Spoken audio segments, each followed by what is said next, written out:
ఆఫీసర్ల నిర్లక్ష్యం అన్నారు.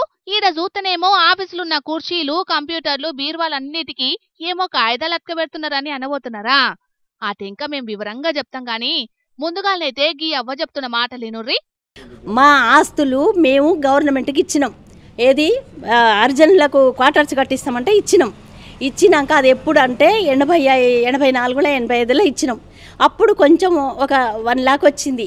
తర్వాత మళ్ళా ఒక 86లో మళ్ళీ ఒక 35,000 వచ్చింది. తర్వాత మళ్ళీ 2007లో 45,000 వచ్చింది. అంతే. అప్పుడు నుంచి తిరిగి అందరు చచ్చిపోయినరు. ఒక 3-4 ఉన్నాం. ఇప్పుడు మేము కూడా తిరిగి చాతనైతే లేక తిరుగుతున్నాం.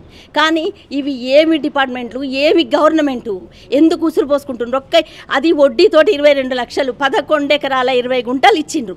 ఇచ్చినప్పుడు దానికి ఒక్కొక్కడు కోట్ల శ్రీమంతుడు అవుతాడు. ఇప్పుడు మాకు పారేసే 10 రూపాయల కోసానికి మమ్మల్ని ఇంతగానం తిప్పి చంపుతున్నారు. ఈ గవర్నమెంట్ ఏంది, ఈ ఆఫీసర్లు ఏంది అసలుకు? ఎందుకు ఆ పదవులు? ప్రజలను బాగు చేయకుండా పరిష్కారం చేయనోళ్లకు వాళ్ళ పదవులు ఎందుకు? జయశంకర్ భూపాలపల్లి గోరుకొత్తపల్లి మండలం చినకోడుపాక ఊళ్ళుండే కుంటపల్లి విజయలక్ష్మి అనే ఈ అక్కోళ్లు 40 ఏళ్ల కిందట హరిజనులకు క్వార్టర్లు కట్టిస్తామనంటే 11 ఎకరాల 22 గుంటల భూమిని సర్కారుకు అప్పజెప్పిండట.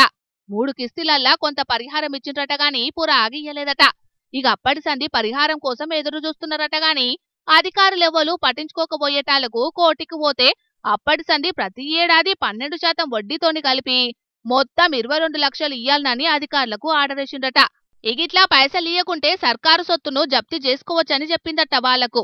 దీంతోని ఇయాల భూపాలపల్లి రెవెన్యూ డివిజనల్ ఆఫీసులున్న సర్కారు ఆస్తులను స్వాధీనం చేసుకుంటున్నామని ఇట్లా కాగితాలు అంటించిండ్రు అన్నట్టు. ఆర్డీఓనే నేను చెప్పినప్పుడు ఏమన్నాడు? ఓకే అన్నాడు.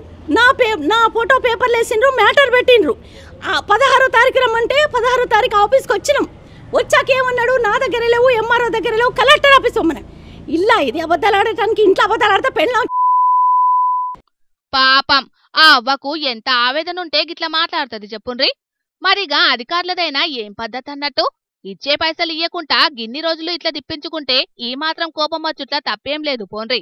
కానీ తీసుకున్న అప్పు కడతలేరని బ్యాంకోళ్లు ఆస్తులను జప్తీ చేసిన ముచ్చట్లను బగ్గనే చూసినాం గాని కామన్ పబ్లికే సర్కారు సొమ్మును జప్తీ చేసుకునుడు మాత్రం మంచి కిక్కిచ్చే ముచ్చట్నే అని కొందరంటుంటే 40 ఏళ్ల సంధి తిప్పించుకున్నది జాలదన్నట్లు కోర్టు చెప్పినాక సుతం వాళ్లకు నష్టపరిహారం ఇయ్యకుండా అధికారులు తప్పించుకునుడు ఎంతవరకు కరెక్టో వాళ్ళకే తెలవాలని ఇంకొందరు పొట్టు అరుచుకుంటాండ్రు.